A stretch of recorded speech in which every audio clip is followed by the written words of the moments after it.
Hello दोस्तों, मैं हूं राइटर ममता चौधरी। आप देख रहे हैं माही और रणवीर की लव स्टोरी का एपिसोड नंबर 109। आई होप आपको सीरीज पसंद आए। अगर पसंद आए तो लाइक करें, कमेंट करें और सब्सक्राइब जरूर करें। अभी तक कहानी में हमने देखा था, हीर ने रणवीर के पैरों से चिपकते हुए कहा, डैड मैंने अपना मेकअप किया है, क्या मैं आपको ब्यूटीफुल नहीं लग रही हूँ? रणवीर ने अपनी आइज रोल करते हुए कहा, लड़कियां पैदा होते ही मेकअप की क्लास लेना शुरू कर देती हैं क्या? तभी उसने झुककर हीर की तरफ देखा। उसकी यह हालत देखकर उसे हंसी भी बहुत आ रही थी, क्योंकि वाकई में हीर का हुलिया देखकर वह भी अपनी बेटी को नहीं पहचान पाया था। रुद्र जो अभी भी अपने सिर पर हाथ रखे बैठा हुआ था, उसने हीर से कहा, हीर प्लीज तुम ऐसे एक्सपेरिमेंट मत किया करो बेटा, तुम्हें पता नहीं है मुझे अभी अटैक आते आते बचा है। अब आगे सट अप रुद्र। रणवीर ने रुद्र को घूरते हुए कहा, क्या मैंने ऐसा क्या कह दिया कि मैं सच कह रहा हूँ रणवीर, मेरा दिल अभी भी जोरों से धड़क रहा है, रुद्र ने सफाई देते हुए कहा। वहीं वेदांत जो अपने बच्चे को अब तक चुप करवा चुका था, उसने वापस उसे झूले में लेटाते हुए कहा, क्या तुम्हें अभी भी हॉरर मूवी का फोबिया है रुद्र, जो ऐसी बातें कर रहे हो? फिर उसने हीर से कहा, हीर तुम्हें ये सब करने की जरूरत नहीं है बेबी, तुम वैसे भी बहुत क्यूट हो। अभी तक तीनों बच्चों को भी जब कंफर्म हो गया कि ये हीर है, तो वो अब बाहर निकलकर हीर को देखकर जोर जोर से हंसने लगे। आरव ने तो हीर की कई सारी फोटो भी क्लिक कर ली थी। हीर भी मुंह फुलाए उनको देख रही थी। हीर ने अपने चेहरा उठाकर रणवीर की तरफ देखा और कहा, डैड ये सब मेरा मजाक उड़ा रहे हैं। रणवीर ने अपनी बेटी को अपनी गोद में उठाते हुए कहा, कोई भी मेरी बेटी का मजाक नहीं उड़ाएगा और ना ही कोई हंसेगा, सुना सबने?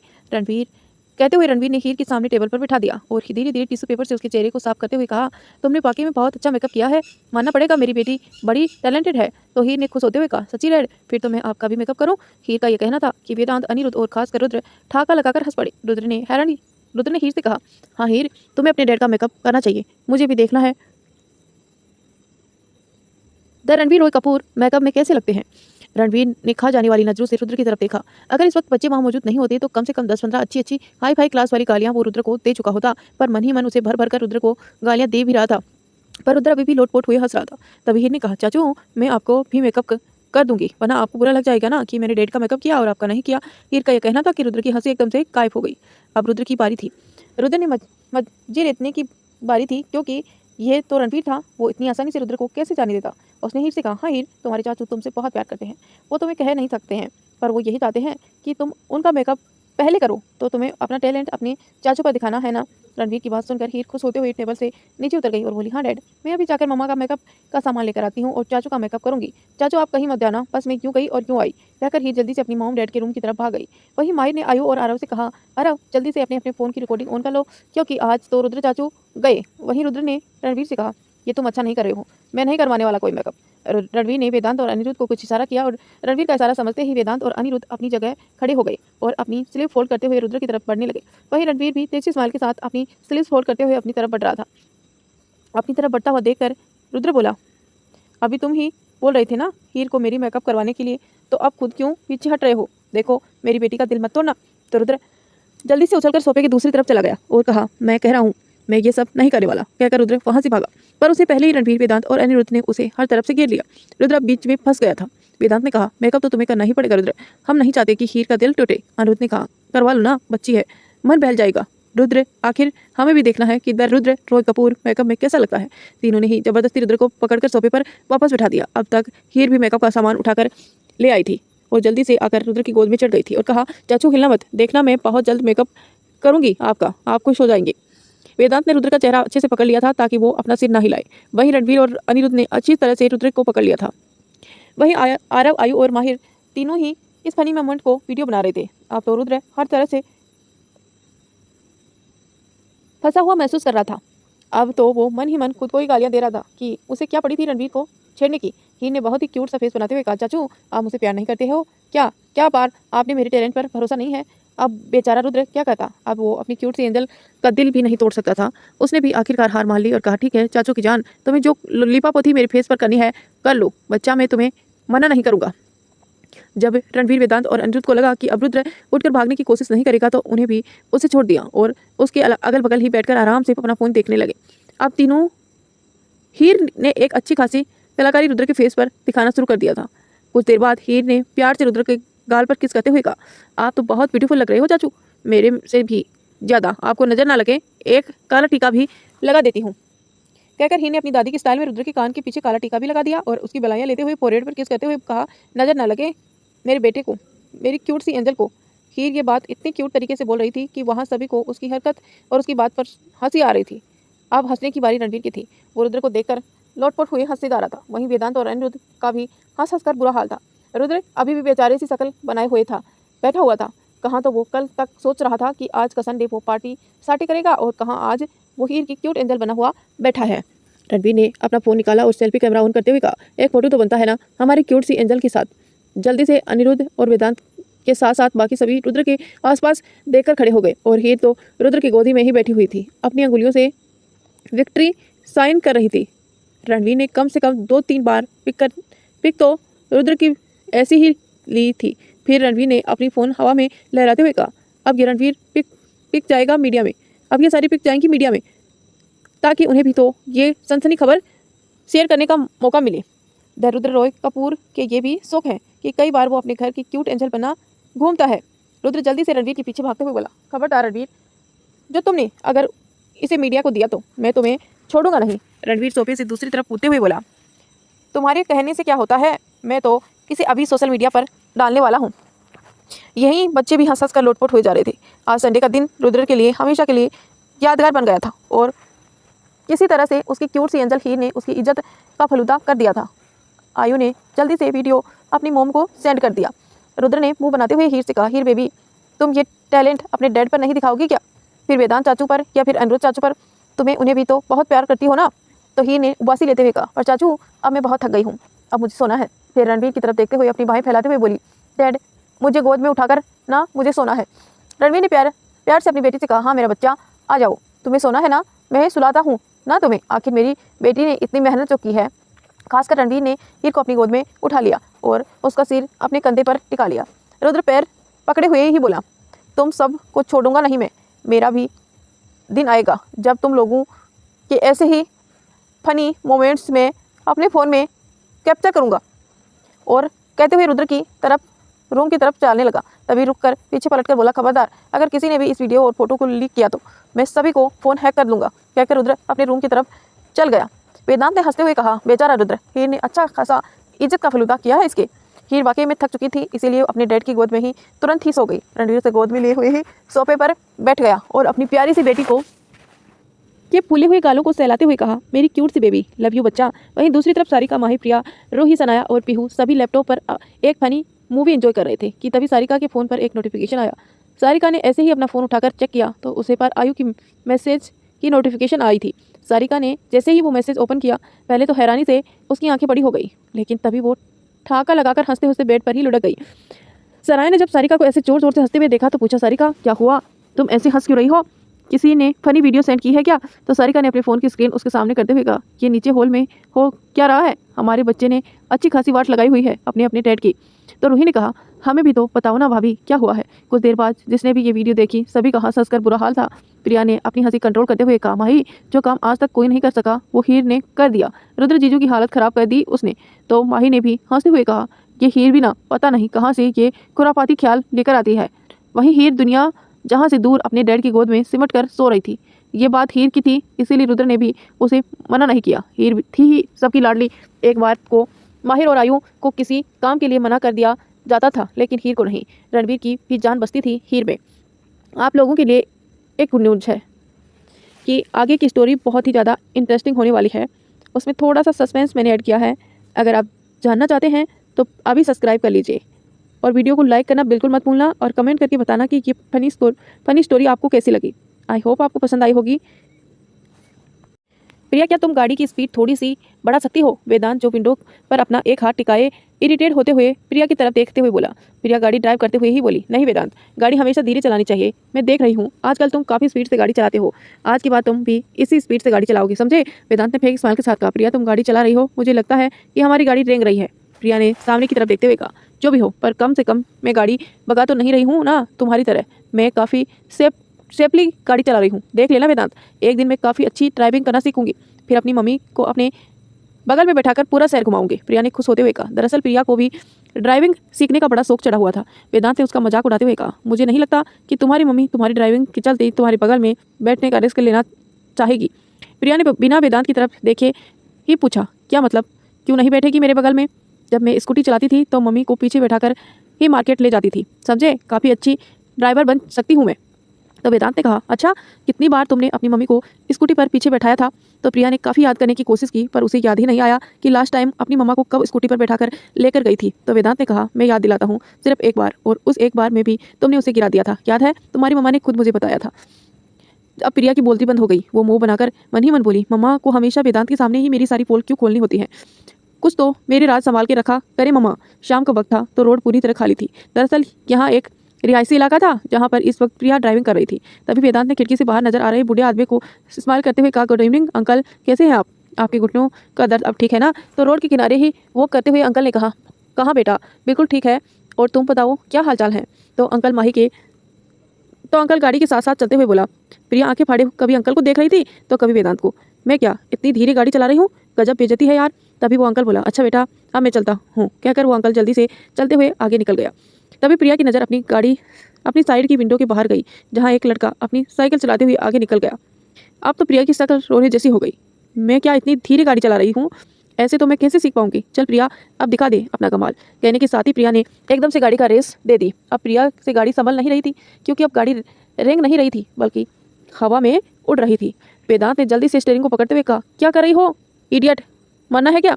मैंने तो बस स्पीड बढ़ाई थी, पर यह कंट्रोल क्यों नहीं हो रही है? प्रिया ने कहा। अभी वेदांत प्रिया को कुछ और कहता तभी उसकी गाड़ी जाकर एक पेड़ से जा टकराई। हालांकि दोनों ने ही सीट बेल्ट पे लगाई हुई थी, इसीलिए उन्हें कोई चोट नहीं आई। कहीं आगे की तरफ झुक जाने की वजह से प्रिया के सारे बाल उसके चेहरे पर आ गई। उसने जल्दी से अपने बाल हटाकर वेदांत की तरफ देखा, जो उसे ऐसे देख रहा था जैसे कच्चा ही चबा जाएगा। प्रिया ने बत्ती सी दिखाते हुए कहा। वो जोश जोश में थोड़ी ज़्यादा ही स्पीड हो गई। तो वेदांत ने अपने दोनों हाथ उसके गले में बढ़ाते हुए कहा, अब मेरा मन कर रहा है तुम्हारा गला दबा दूं प्रिया। तो प्रिया ने जल्दी से अपनी सीट बेल्ट खोली और गाड़ी का डोर खोलकर बाहर निकल गई। वेदांत उस पर चिल्लाते हुए बोला, अब कहाँ जा रही हो बेवकूफ़ लड़की, इधर आओ चुपचाप। प्रिया आगे की तरफ भागते हुए बोली, मुझे मानना थोड़ी है, तुमने तो पक्का इरादा कर लिया है मेरा गला दबाने का। अब तक वेदांत गाड़ी से बाहर निकल आया था, उस पर चिल्लाते हुए बोला, प्रिया चुपचाप यहाँ आओ, वरना अब तक तो सिर्फ सोच रही था, अब सच में तुम्हारा गला दबा दूंगा। प्रिया कुछ ही दूरी पर जाकर रुक गई और उसने जल्दी से एक ऑटो रोकी और ऑटो में बैठने से पहले वेदांत पर चिल्लाते हुए बोली, गाड़ी लेकर घर आ जाना, मैं जा रही हूँ वापस। कहकर प्रिया ऑटो में बैठ गई और ऑटो वाले भैया से कहा, भैया जल्दी निकलो वरना ये आदमी पूरा पागल हो चुका है, मेरे साथ साथ तुम्हारा भी गला दबा देगा। उस ऑटो वाले को लगा कि वाकई में वो बंदा बहुत खतरनाक है, इसीलिए उसने भी जल्दी से ऑटो आगे बढ़ा दिया। वहीं वेदांत गुस्से में गाड़ी के टायर पर किक करते हुए बोला, प्रिया तुम्हें तो मैं छोड़ूंगा नहीं। फिर उसने अपनी गाड़ी की तरफ देखा। ये वेदांत की फेवरेट गाड़ी थी, जिस पर एक स्क्रैच वो बर्दाश्त नहीं करता था, और आज प्रिया ने उसकी गाड़ी का कबाड़ा कर दिया था, वो भी सिर्फ अपनी जिद के चलते। उसने फिर अपना फ़ोन निकाला और किसी को फ़ोन करके दूसरी गाड़ी लाने के लिए कहा। प्रिया जल्दी से भागते हुए आई और रूही के रूम में जाकर बैठ गई और अपनी सासू को दुरुस्त करते हुए खुद से ही बोली, आज तो तू पक्का गई प्रिया, अब वो तेरा साइको हस्बैंड तुम्हें छोड़ेगा नहीं। तभी रूही जो वॉशरूम से बाहर आई थी, जब उसे प्रिया की इस हालत में देखा तो पूछा, ये तुम्हें क्या हुआ, कहीं कोई भूत देख लिया था तुझे? तो प्रिया ने अपने नाखून चबाते हुए कहा, उसे भी बड़ा कुछ देखा है मैंने रूही, तुम्हारा भाई पागल हो गया है और हाथ पैर धोकर मेरे पीछे पड़ गया है। तो रूही ने हैरानी से उसे पूछा, अब तुमने कौन सा कांड कर दिया कि वेदांत भाई को तुम पर गुस्सा आ गया? तो प्रिया ने उसे रोंदू से शकल बनाते हुए कहा, रूही मैंने तुम्हारे वेदांत भाई की फेवरेट गाड़ी ठोक दी, अब मैं क्या करूं? तो रूही ने अपनी आंखें बड़ी करते हुए कहा, क्या तुमने वेदांत भाई की फेवरेट गाड़ी का सत्यानाश कर दिया? तुम्हें पता भी है वो अपनी उस गाड़ी को किसी को हाथ भी नहीं लगाने देते। अब तो तुम पक्का गई प्रिया, अब तो तुम्हें भगवान ही बचा सकता है। तभी प्रिया माही वेदांत को गोद में उठाकर अंदर आई। जब उसे प्रिया को घबराते हुए देखा तो पूछा, तुम्हें क्या हुआ प्रिया, सब ठीक तो है ना? तो रूही ने माही को सब कुछ बता दिया। माही हैरानी होते हुए प्रिया से बोली, अब तो तू गई प्रिया, तुझे पता है ना वो वेदांत की फेवरेट गाड़ी है, तुझे क्या उस पर ड्राइविंग सीखनी थी? यार संभाल लो ना, प्रिया ने दोनों की तरफ देखते हुए कहा, प्लीज़ बचा लो मुझे, वरना उस वेदांत ने तो मेरा मर्डर के नए नए तरीके की इन्वेस्टिगेशन कर ली होगी। माही ने अपना सिर हिलाते हुए कहा, तो ऐसी हरकतें करती ही क्यों हो प्रिया? चल कोई बात नहीं, एक काम कर तू आज रूही के रूम में ही सो जा, अपने रूम में जाना ही मत, ठीक है? ले पकड़ वेदांत को, मैं तेरा डिनर भी यहीं भिजवा दूंगी। तो प्रिया ने कहा, हाँ यार तुम ठीक कह रही हो, मैं यहीं पे सो जाती हूँ। रूही ने कुछ सोते हुए कहा, एक काम करते हैं ना माही, हम तीनों आज यहीं डिनर कर लेते हैं। माही को रूही का ये सब आइडिया अच्छा लगा तो उसने कहा, ये भी ठीक है, मैं मेड को बोल देती हूँ हम तीनों का डिनर यहीं लगवाओ। अभी वो तीनों बात कर ही रहे थे कि तभी वेदांत आ गया और प्रिया को घूरते हुए कहा, तुम जरा रूम में आना, मुझे तुमसे जरूरी बात करनी है। प्रिया जल्दी से माही के पीछे छुपते हुए बोली, पर मुझे कोई जरूरी बात नहीं करनी, तुम जाओ अपने रूम में। तो वेदांत उसकी तरफ बढ़ते हुए बोला, चुपचाप चल रही हो कि नहीं? प्रिया ने जल्दी से अपना सिर नामे हिलाया। तो वेदांत ने प्रिया को घूरकर देखा और फिर कहा, अगले 10 मिनट में तुम रूम में नहीं आई ना प्रिया, तो तुम सोच भी नहीं सकती हो कि मैं तुम्हारे साथ क्या करूँगा। कहकर वो रूम से बाहर निकल गया। माही ने प्रिया से कहा, प्रिया तुमने अपने रूम में जाना चाहिए, मुझे लगता है कि वेदांत आज बहुत गुस्से में है और अगर तुम नहीं गई तो हो सकता है उसका गुस्सा और बढ़ जाए। तो प्रिया ने रुआंसा होते हुए कहा, मुझे भी यही लग रहा है माही, मुझे रूम में जाना चाहिए। फिर माही ने वेदांत को अपनी गोद में लेते हुए कहा, वेदांत को आज मैं अपने पास सुला लूंगी, तुम किसी भी तरह से वेदांत का गुस्सा शांत करो। प्रिया ने फिर माही की तरफ देखते हुए कहा, अच्छा चलती हूँ, अगर जिंदा रही तो सुबह मुलाकात होगी और अगर नहीं रही तो मुझे अपनी यादों में याद करते रहना। कहकर प्रिया रूम से बाहर चली गई। रूही ने अजीब सा फेस बनाते हुए कहा, ये कुछ ज़्यादा ही ओवर एक्टिंग नहीं करती है? तो माही ने भी रूही की तरफ देखा और हंसते हुए कहा, पूरी ओवर एक्टिंग की दुकान है ये। कहकर वो वेदांत को अपने रूम में ले गई। कुछ देर बाद वेदांत सोफे पर बैठे हुए गुस्से से प्रिया को देख रहा था। वहीं प्रिया अपना सिर झुकाकर उसके सामने खड़ी हुई थी। तो वेदांत ने कहा, मैंने तुम्हें कई बार समझाया था किसी दूसरी गाड़ी पर ड्राइविंग सीख लो, लेकिन तुम्हें तो मेरी फेवरेट गाड़ी पर ड्राइविंग सीखनी थी। दरअसल वेदांत ने के पास जो गाड़ी थी वो काफ़ी लिमिटेड एडिशन के मॉडल में थी और इंडिया में ये मॉडल सिर्फ 2 ही लोगों के पास था, एक रणवीर के पास और दूसरा वेदांत के पास। वैसे तो वेदांत के पास काफ़ी सारी देसी विदेशी एक्सपेंसिव गाड़ियाँ का कलेक्शन था और उन सब में उसे अपनी ये वाली गाड़ी कुछ ज़्यादा ही पसंद थी। प्रिया ने सफाई देते हुए कहा, अब मेरी गलती थोड़ी है, पता नहीं किस बेवकूफ़ ने पेड़ वहाँ पर लगाया दिया। तो वेदांत ने अपनी भौहें चढ़ाते हुए कहा, ओह तो मतलब उस पेड़ की गलती है जो रोड साइड किनारे पर लगा हुआ है? बल्कि मैं तो कहता हूँ ये उस इंसान की गलती है जिसे करीब 20-25 साल पहले उस पेड़ को वहाँ लगाया था, क्योंकि उसे पता होता चाहिए था कि आज से 20 साल बाद एक सरपरी लड़की आकर उस पेड़ से मेरी फेवरेट गाड़ी को ठोक देगी। तो यही कहना चाहती हो ना तुम? हाँ बोलो प्रिया। प्रिया बत्ती सी दिखाते हुए बोली, यही तो कह रही थी मैं। हाय तुम कितने समझदार हो जो इतनी जल्दी मेरी बात को समझ गए। वेदांत ने अब उसे डांटते हुए कहा, शट अप प्रिया, हमेशा तुम कोई ऐसे स्टॉपिड सा बहाना बनाकर बच जाती हो। वेदांत ने ऐसे डांटने से प्रिया रुआंसी होते हुए बेड से पर आलती पालती मारकर बैठ गई और दहाड़े मार मार कर रोने लगी। वहीं दूसरी तरफ माही ने वेदांत को बेड पर लिटाया हुआ था और खुद उसके सामने आलती पालती मारकर बैठ गई थी। वेदांत की किलकारियां उस पूरे रूम में गूंज रही थी। माही ने वेदांत से कहा, पता है बेबी, आज तुम मासी के पास ही सोने वाले हो, मासी को ज्यादा परेशान तो नहीं करोगे ना? वेदांत जोर से अपने हाथ पैर हिलाते हुए जोर जोर से किलकारियां मारने लगा। ऐसे हंसते हुए वेदांत बहुत ही क्यूट लग रहा था। माही ने वेदांत के दोनों हाथों को पकड़कर कहा, पता है वेदांत, हम सब तुम्हें बहुत प्यार करते हैं क्योंकि तुम हो ही इतने गोलू मोलू और क्यूट से मासी की जान। वेदांत अपनी ही लैंग्वेज में हूँ हाँ करके जवाब दे रहा था। तभी रूम में रणवीर आया। रणवीर ने जब माही को वेदांत के साथ ऐसे खेलते हुए देखा तो उसके फेस पर एक प्यारी सी स्माइल आ गई। उसने कोट उतारकर सोफे पर रख दिया और खुद भी वेदांत के पास आकर बैठ गया। रणवीर ने वेदांत का हाथ को पकड़ते हुए कहा, लिटिल चैंपियन, आज मासी के साथ खेल रहे हो? तो माही ने कहा, पता है रणवीर, आज वेदांत हम दोनों के साथ सोने वाला है। तो रणवीर ने माही से कहा, पर ये अभी बहुत छोटा है, अगर रात को रोया तो माही ने कहा, तो हम दोनों मिलकर संभाल लेंगे ना इसे, और वैसे भी तुम्हारी प्रैक्टिस भी हो जाएगी। इसी छोटे बच्चे को कैसे संभाला जाता है, समझे? इसीलिए मैं आज हमारे पास ही इसे रखने वाली हूँ। वेदांत ने फिर से जोर से किलकारियां मारते हुए कहा, किलकारियां मारने लगा। वेदांत की इतनी क्यूट हरकतों को देखकर रणवीर के फेस पर भी बड़ी सी स्माइल आ गई। वेदांत टिमटिमाती हुई आंखों से रणवीर को देख रहा था और जोर जोर से अपने हाथ पैर हिलाने लगा।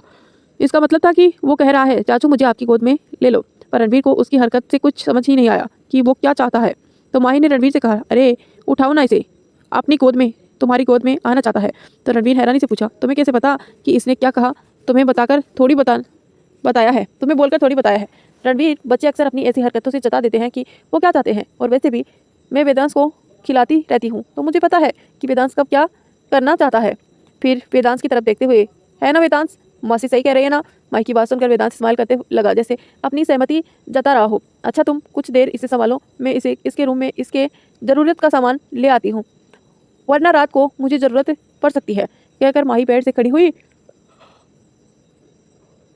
और बाहर चली गई। वहीं रणवीर ने वेदांत की तरफ देखा और फिर अपनी आंखें छोटी करके कहा, अगर मैं तुम्हें ना उठाऊं तो? इतनी कोशिश के बाद भी जब रणवीर ने वेदांत को अपनी गोद में नहीं लिया तो वेदांत एकदम से रोने लगा। अब बच्चा के पास एक यही तो हथियार होता है अपनी बात मनवाने का। वेदांत को अचानक ऐसे रोते देखकर रणवीर एकदम से घबरा गया और जल्दी से उसे अपनी गोद में ले लिया। अब रणवीर का वेदांत को अपनी गोद में लेना था और वेदांत एकदम से चुप हो गया। रणवीर ने हैरानी से कहा, वाह छोटू बेबी, तुम तो कितने चालाक हो यार। कहते हुए रणवीर उसे बालकनी की तरफ ले गया। माही प्रिया के रूम के बाहर खड़े होकर डोर नॉक करने लगी। 2-3 बार नॉक करने पर वेदांत ने रूम और ओपन कर दिया। माही ने अंदर आते हुए कहा, वो मैं वेदांत का कुछ सामान। तभी उसकी नज़र बेड पर गई जहाँ पर प्रिया मुंह फुलाकर बैठी हुई थी। प्रिया को ऐसे देखकर माही ने वेदांत की तरफ देखते हुए पूछा, तुमने इसे कुछ ज़्यादा डांट दिया है क्या? तो वेदांत ने सोफे पर बैठे हुए यही कहा, इसकी हरकतों ही ऐसी हैं कि इनकी पिटाई होनी चाहिए। तो प्रिया ने चिढ़ते हुए कहा, हाथ तो लगा कर दिखाओ ना, मैं भी प्रिया हूँ। तो फिर मत कहना, प्रिया ने कूट दिया, मुझे भी जूडो, कराटा, मार्शल आर्ट और रेसलिंग सब आता है ना। वेदांत अपनी जगह से खड़े होते हुए बोला, अच्छा तुम्हारी इतनी हिम्मत? तभी प्रिया जल्दी से बेड पर खड़ी होती हुई बोली, सोचना भी मत, वरना मुझसे बुरा कोई नहीं होगा, समझे? वेदांत राठौड़। माही ने अपनी आइस रोल करते हुए कहा, इन दोनों को तो हमेशा चलता रहता है, पता नहीं एक बाप बच्चे के माँ बाप बन गए हैं लेकिन अभी भी बच्चों की तरह लड़ते हैं। माही ने वेदांत और प्रिया से कहा, तुम लोग बाद में कंटिन्यू करने लेना, पहले मुझे वेदांत का सामान दे दो क्योंकि वेदांत रात को मेरे पास सोने वाला है। प्रिया ने मुंह बनाते हुए कहा, जाने से पहले ना अपने दोस्तों को साझा करके जाओगे कि मेरे साथ थोड़ा सा ही ढंग से बिहेव करे, जितना कर रहा हूँ ना उतना काफ़ी है, समझी? वेदांत ने चिढ़ते हुए कहा। माही समझ गई कि इन दोनों को अपनी लड़ाई से फुर्सत मिली तो उसकी बात पर से भी ध्यान हट गया। उसने खुद ही जाकर वेदांत को सारी ज़रूरत सामान उठाया और रूम से बाहर चली गई। प्रिया ने वेदांत से कहा, मैं कल ही अपने मायके चली जाऊंगी, मुझे नहीं रहना तुम्हारे साथ। तो वेदांत ने भी सोफे पर आराम से रिलैक्स होकर बैठते हुए कहा, कल क्यों जा रही हो, अभी छोड़कर आऊँ? प्रिया को तो लगा था कि वो अगर मायके जाने की धमकी देगी तो वेदांत उसे मनाएगा। उल्टा वेदांत तो ऐसे जता रहा था जैसे उसे कोई फर्क ही नहीं पड़ता था। वेदांत के ऐसे बोलने से प्रिया की शक्ल एकदम से रोने सी हो गई। उसकी आंखें में मोटी मोटी आंसू आने लगे। वो वहीं फर्श पर बैठकर अब जोर जोर से रोने लगी। शादी से पहले तो तुम्हें मुझसे दूर नहीं रह सकते थे कहते हुए मैं तुमसे दूर नहीं जाऊंगी। अब शादी होने के बाद तुम्हें कोई फ़र्क नहीं पड़ता कि मैं तुम्हारे पास रहूं या तुमसे दूर जाऊं। इतना जल्दी तुम्हारा प्यार मेरे लिए ख़त्म हो गया। मुझे पता होता ना कि तुम ऐसे करते हो तो मैं तुमसे शादी ही नहीं करती। एक गाड़ी के लिए तुमने मुझे बोल दिया कि मैं मायके चली जाऊँ, कल को तो तुम मुझे डिवोर्स भी दे दोगे और फिर तुम दूसरी शादी भी कर लोगे और फिर मेरी तरफ देखोगे भी नहीं। हाय मेरा क्या होगा, मैं अपने बच्चे को लेकर कहाँ जाऊंगी, कहाँ भटकूंगी? वेदांत उसकी इस नौटंकी पर देखकर सिर नामे हिलाते हुए मन ही मन बोला, इसकी नौटंकी कभी खत्म नहीं होती है यार। कहता कहाँ से लाती है इतना ये ड्रामा। वही प्रिया फर्श पर बैठी हुई अभी भी दहाड़ी मारकर रो जा रही थी और वेदांत को भी सुनाया जा रही थी, मैं इतना रो रही हूँ पर यह निर्दयी इंसान इतना भी नहीं बोलता कि आकर मुझे चुप करवा दे। ज़रूर तुम्हारी लाइफ में कुछ दूसरी औरतें आ गई हैं तभी तुम मेरे साथ ऐसे कर रही हो। अब तुम्हें मुझमें इंटरेस्ट नहीं रहा है ना? पहले तुम मुझसे दूर नहीं जाते थे, आप खुद मुझे दूर भेजना चाहते हो। गाड़ी का तो एक बहाना था, ये तो तुम्हारे दिल की ख्वाहिश है जो अब निकल निकल कर बाहर आ रही है। वेदांत के होने के बाद थोड़ी मोटी हो गई हूँ ना, इसीलिए अब तुम मुझे खुद से दूर करना चाहते हो और किसी हॉट फिगर वाली को अपने घर लेकर आना चाहते हो। हाँ मैं चली जाऊंगी मेरे बच्चे को लेकर। ये दुखियारन माँ अपने बच्चे को जैसे तैसे पाल ही लेगी। हाय रे मेरी किस्मत, मैं तो लुट गई, बर्बाद हो गई रे। प्रिया के ऐसे ड्रामे से अब वेदांत के सिर में दर्द होने लगा था। उसने अपने फोरहेड रब करते हुए कहा, तुम इतनी एनर्जी कहाँ से लाती हो प्रिया? इतनी बकवास बातें कैसे सोच लेती हो? अच्छा इधर आओ। वेदांत ने उसे अपने पास बुलाया पर प्रिया ने साफ मना कर दिया। अब उसे औरत को बुलाओ ना अपने पास जिसे तुम्हारा चक्कर चल रहा है। वेदांत ने अजीब नजरों से प्रिया को देखते हुए धीरे से कहा, कौन कहेगा कि ये एक बच्चे की माँ बन गई है? इसका खुद का बचपना खत्म नहीं हो रहा है अभी तक। वो फिर से सोफे पर खड़ा हुआ और जाकर पंजों के बल प्रिया के पास बैठ गया। प्रिया अभी भी मुंह फुलाए सुबकते हुए उसे देख रही थी। प्रिया की शक्ल देख कर कहीं ना कहीं वेदांत को हंसी भी आ रही थी क्योंकि उसका फेस रोने से पूरी तरह से लाल हो गया था। जिस तरह से क्यूट सी शक्ल वो बना रही थी उसे देखकर वेदांत अपनी हंसी मुश्किल से कंट्रोल कर पा रहा था। फिर भी उसने अपने फेस को सीरियस बनाते हुए कहा, तो तुम्हें यह लगता है कि मेरी लाइफ में कोई दूसरी औरत है? तो प्रिया ने भी अपना सिर हाँ में हिलाया और कहा, मुझे तुम्हारी हरकतों से लगता है कि तुम अब मुझसे प्यार नहीं करते हो क्योंकि तुम्हारी लाइफ में कोई दूसरी आ गई है इसीलिए। हाँ तो ठीक है, आ गई है मेरी लाइफ में दूसरी, तुम्हें जो सोचना है वो सोचो और फिलहाल खड़ी हो जाओ, वेदांत ने कहा। प्रिया को यह नहीं लगता था कि वेदांत अपनी मुंह से ये बात कबूल कर लेगा। अब तो वो और भी ज़्यादा जोर से रोने लगी। मुझे पता था तुम मुझे धोखा दे दोगे, धोखेबाज कहीं के, तुम मेरे साथ ऐसे कैसे कर सकते हो? वो गुस्से में वेदांत को मारने लगी। अब मैं तुम्हारी उसी गाड़ी में आगे आकर अपनी जान ले लूँगी और फिर भूतनी बनकर देख लेना मुझे। प्रिया की उधर उलझ-बुन बातें सुनकर वेदांत का मन अपना माथा पीटने का हो रहा था। उसने प्रिया की बाहें पकड़ी और उसे खड़ा करते हुए कहा, अपनी बकवास बातें बंद करो। कोई नहीं है मेरी लाइफ में और ना कोई होगा कभी। एक तो मुझसे झेली नहीं जाती, दूसरी को कहाँ से संभालूंगा? अब जाकर अपना हुलिया बदलो, पूरी बंदरिया लग रही हो। प्रिया कुछ देर तक तो उसे देखती रही और फिर कबर्ड के पास आई। उसे कबर्ड से अपना नाइट सूट निकाला और रूम से बाहर जाने लगी। वेदांत ने जल्दी से आकर उसका हाथ पकड़कर उसे रोकते हुए कहा, अब कहाँ जा रही हो तुम? प्रिया ने कहा, रूही के रूम में वहीं जाकर रहने वाली हूँ, समझे? क्योंकि अब मुझे समझ नहीं आ रहा, अब मुझे इस रूम में नहीं रहना। एक तो अपनी गलती नहीं मान रही हो और मुझे ही एटीट्यूड दिखा रही हो, वेदांत ने कहा। तो प्रिया ने अपना हाथ छुड़ाते हुए कहा, अच्छा ठीक है, सॉरी, आज के बाद तुम्हारी गाड़ी के हाथ नहीं लगाऊंगी, पर मैं इस रूम में तुम्हारे साथ नहीं रहूंगी। मुझे रूम के पास ही जाकर सोना है, मुझे रूही के पास ही जाकर सोना है क्योंकि तुमने मुझे बहुत कुछ सुनाया है। तो वेदांत ने अपनी कमर पर हाथ रखते हुए कहा, अगर मैंने एक बात सुनी है ना तो तुमने भी 4 बातें सुनी होंगी। तब तक ना तो तुमने वो भी गलती करने के बाद और कहीं जाने के बाद नहीं और ज़्यादा ड्रामा क्रिएट किया ना तो अभी तुम्हारी मम्मा को फ़ोन मिलाता हूँ और तुम्हारे सारे ड्रामे उन्हें बताऊंगा कि तुम क्या क्या करती हो ससुराल में। बोलो करो फ़ोन। वेदांत की धमकी सुनकर प्रिया ने जल्दी से अपने कपड़े लेकर वॉशरूम की तरफ घुस गई। वो जानती थी कि वेदांत ने अपना मम्मी को फ़ोन कर दिया तो उसकी मम्मी तो उसकी पिटाई करके ही के लिए यहाँ आ जाएगी, क्योंकि उन्हें अपनी बेटी से ज़्यादा अपने दामाद की बात पर भरोसा था। प्रिया जैसे ही जिस स्पीड से वॉशरूम में भागी थी उसे देखकर वेदांत के होठों पर छोटी सी स्माइल आ गई। पागल लड़की, पता नहीं कब बड़ी होगी। रात के करीब 1 बजे वेदांत माही और रणवीर के बीच में बहुत ही सुकून से सो रहा था।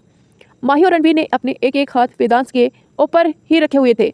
इस वक्त तीनों ही ऐसे सो रहे थे जैसे एक प्यारी सी फैमिली हो। तभी रणवीर का फ़ोन रिंग करने लगा।